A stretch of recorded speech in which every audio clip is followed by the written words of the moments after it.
But first, if you're in the market for a brand new car, you're about to get more than you bargained for.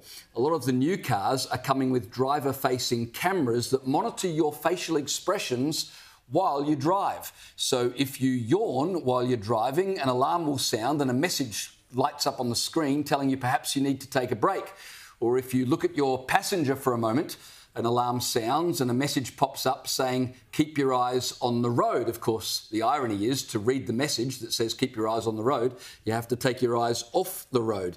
Now, these are all designed to ensure driver safety, but critics say it makes cars less safe because they're quite distracting. And Liz, plenty of married people would say one backseat driver is enough already. I don't know that it's about that. I mean, if anything, this could get the wife off your back. But I just hate that here is yet another implementation, all in the name of keeping you safe. Mm-hmm. It's all in the name of keeping you safe. And yet we know, of course, this is literally surveillance inside your very car, which is a very personal space for a lot of people. You have private conversations in there, and what you do in there is your own business as long as you're not hurting anybody else. Get this, we don't know whether this thing will be actually collecting data on you. The manufacturers claim, oh, no, it's just a loop that analyses the driver's behaviour and gives them instructions accordingly, aiming to be helpful.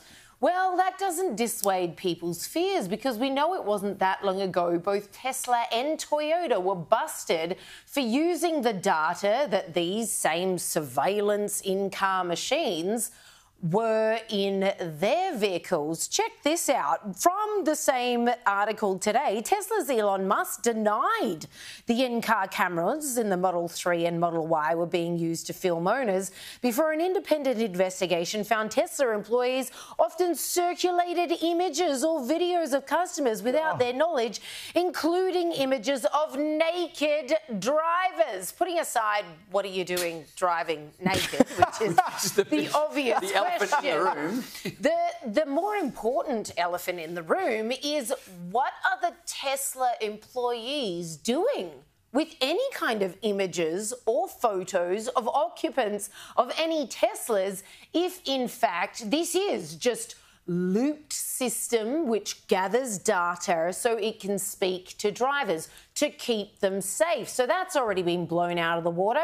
Next chip off the block was Toyota. Let's go back to this article. An investigation by consumer group Choice found in February that Toyota was collecting personal data from customers who did not opt out of its connected services policy. How sneaky is that? How many times have we been caught out by similar systems where they're like, oh, you didn't opt out. I didn't know I'd been opted in against my will. Very, very cheeky. Worse than cheeky. I just think this is completely Big Brother.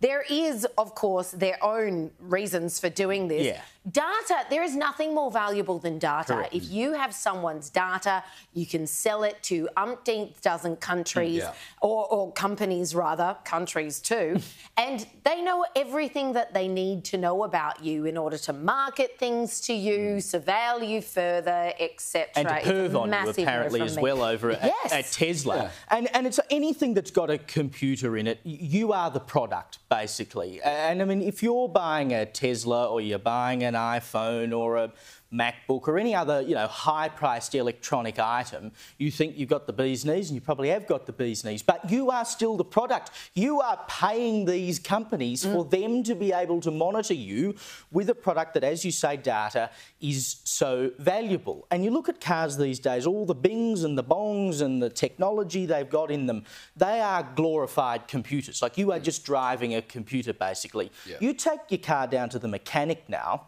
he doesn't look through the engine to see what's wrong with it. He plugs it into a diagnostic machine and the thing tells him what is wrong with it. It is your car, and every other electronic device is collecting information constantly. And now it's not only about the information from the vehicle, it's information from you.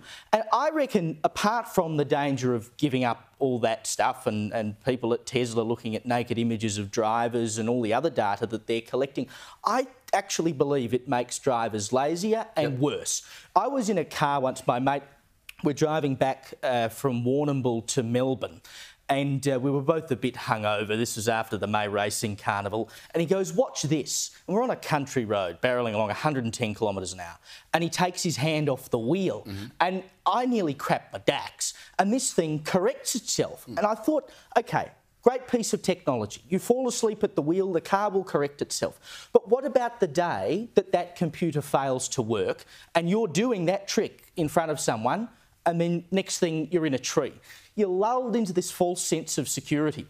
Oh, if I'm tired, the car will tell me I'm tired. If you're tired and driving on the road and you need the car to tell you that you're tired and should pull over and have a nap, you shouldn't be on the road in the first place. So, like, it's the data that it collects, it's the laziness that it breeds, it's just all bad news as far as I'm concerned.